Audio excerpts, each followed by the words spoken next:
Hi, welcome to another video lecture for Mr. Mosher's 8th grade U.S. history class. The history of immigration is our focus, kind of looking primarily at the years between 1890 and 1920. And today's topic is looking at the big idea number 2, immigrants face challenges, as we look at the history of immigration in the United States. Our textbook readings for this section comes to us from pages 636 to 641.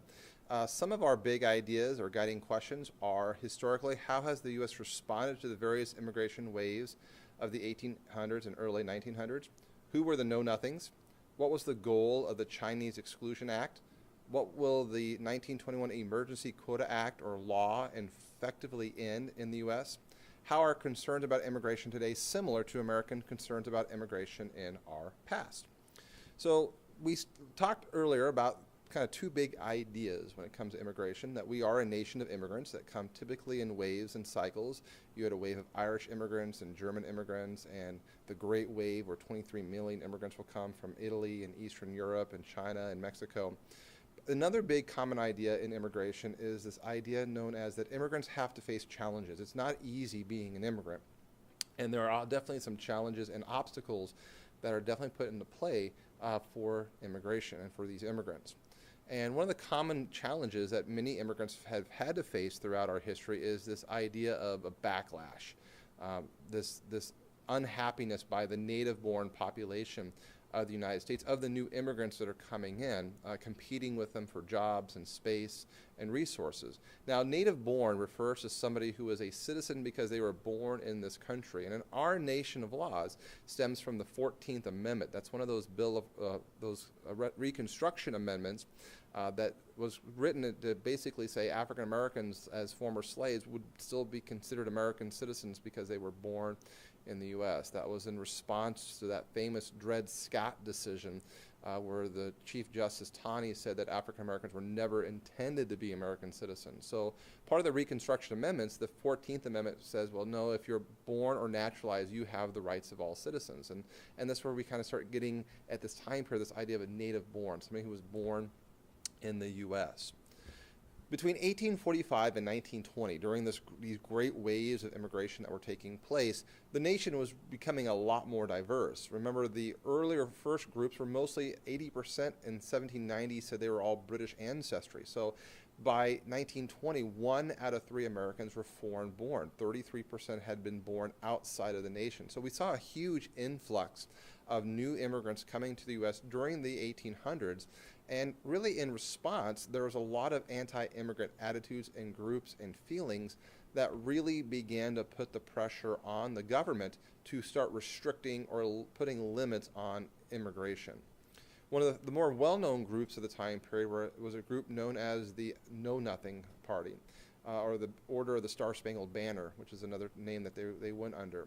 Between 1845 and 1860, this group was basically founded in large sense as an anti-immigrant political party, in large sense because of Irish immigration.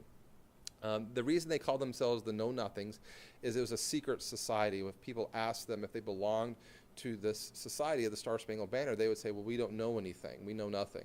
And that's where the nickname came from, is the Know-Nothings. They are really an anti-Catholic, anti-Irish, anti-immigrant political party that probably was the strongest in American history in the years leading really up to the American Civil War. Once the Civil War takes over, they kind of fall out because these new immigrants are fighting for the North in the Union Army, and they need these immigrants to fight in the Union armies to fight in the Civil War against the Confederacy. So really this group really kind of falls apart. But this idea of being anti-Catholic is still kind of been somewhat embedded in American history, really up until even the 1960s, when America elects the very first Catholic president, which at the time was kind of a big deal. This concern that Catholics would not be bound by American values, that they would follow the teachings and the guidance of the Pope of the Catholic Church, the leader of the Catholic Church. So those know-nothings definitely tapped into those sentiments, and those still kind of persist to some degree to this day, but not definitely as much as it was in the 1800s. Those feelings have definitely kind of died down.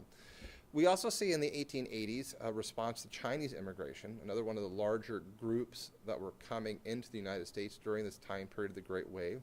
In the 1880s, there were about 105,000 Chinese immigrants living in the United States, and in 1892, Congress will pass a law because of a tremendous pressure being put on by people in California to put restrictions on Chinese immigration. And basically it put a ban that people from China were not allowed to immigrate for 10 years, and then later on that law will be kind of re-followed up and re-signed. You can see from this anti-Chinese cartoon here, we see Uncle Sam holding the new Chinese Exclusion Act of 1892 and basically kicking the Chinese out of California to send them back east, in that case back west, into China. And so we see the Chinese Exclusion Act here taking place as well. We have other immigration restrictions that are taking place, like in 1892, laws were passed to put restrictions on convicts from being able to immigrate to the United States if they had certain illnesses or certain disease. If they were poor and would need public assistance, they were denied entrance into the country. In 1907, President Roosevelt will form what's called the Gentleman's Agreement with Japan that will basically forbid Japanese immigrants to come into the United States. In 1917, Congress will also pass a law saying that immigrants had to prove that they could read and write before becoming admitted into the United States. And then in 1921, the big law gets passed, and that is the 1921 Emergency Quota Law. In 1921, this law was passed to place an actual limit on the number of immigrants allowed into the country every year.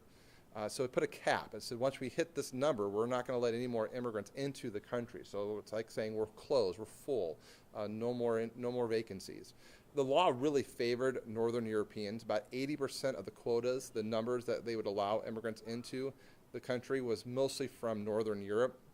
It did have a really major impact out of the Mexican immigration from this time period, other than saying now that Mexican immigrants would have to have a visa or a passport to really enter into the United States.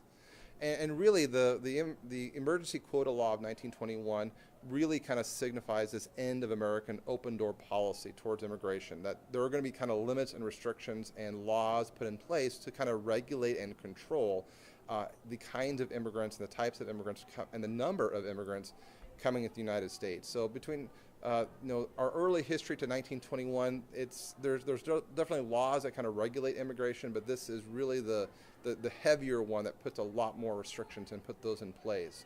So if we go back to that chart we've been looking at here, we can see this general trend of increase of immigration by 1920, and then in 21 the Emergency Quota Law comes in effect, and then you just see the number just drop down pretty substantially, actually. And that's why it was passed. It was passed at a direct response from this massive wave of immigrants that came to the country between 1880 and 1920.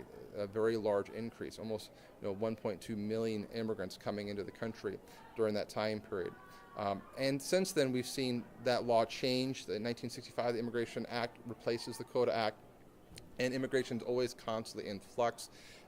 Congress and the President work out the immigration policy. Congress passes the laws that dictate how immigration works. The President enforces that immigration policy, and that changes every year and over time in terms of the needs of the nation at the time period. So we can definitely see this immigration. And it's still today a very, very important topic and issue. Immigration is a very controversial issue, even still today. And a lot of the issues that we see today of immigration are very similar to what Americans had concerns about in the 1800s and early 1900s. Worries that immigrants will generally work for lower wages, and they might take away jobs from American citizens, that competition of work and labor. Concerns about overpopulation in cities, overcrowdedness. As we learn about this time period in American history in the early 1900s, cities are very congested, crowded, filthy, dirty, lots of crime and other problems. And that plays a huge role in some of that concern as well. And then we see some of this today as well. Strain on the nation's education and welfare system. Kind of a loss of American culture or American identity. What does it mean to be an American? What are the characteristics of the ideal American citizen? Some have concerns that new immigrants may not adopt those same beliefs and characteristics. They might bring in their own beliefs and their own ideas. And of course, a need to protect the U.S. territory from foreign threats, from terrorism. In the 1917s, there was a group of terrorists called the anarchists or socialists that were bombing and doing assassinations and killings. Today we have global terrorism. So as we think about immigration in American history between the 1800s and 1920s, and even the issue of immigration today, which still is a really controversial topic even today, we see that it's still very much a part of the conversation in America of how should immigration work, what should the policy be like, who should be allowed in, how many should be allowed in, what's the policy, what's the procedure to let that take place. So I'll leave you kind of here with this kind of cartoon here to think about. This is a cartoon that came out around the time of the Quota Act of 1921, and the cartoon reads, "They would close to the newcomer the bridge that carried them and their fathers over." So you see here the Americans standing here on the bridge off the boat to the immigrant coming off the boat saying, "No, stop, go back." And then you see there in the back the shadow, their ancestors who were also immigrants who came to the United States, generations before, who faced similar kinds of discrimination and concerns about their immigration into the United States. And that's still, today we still see those concerns expressed today when it comes to immigration. So this has been our look at the idea of immigration, the big idea that immigrants oftentimes have to face tremendous challenges coming into the United States, and there have been over time in our history where there's been some restrictions in place, kind of a reaction to the number of immigrants coming into the United States. Well, I hope you've enjoyed listening. As always, if you have questions, please come contact your teacher, and I look forward to seeing you. Thank you very much for listening.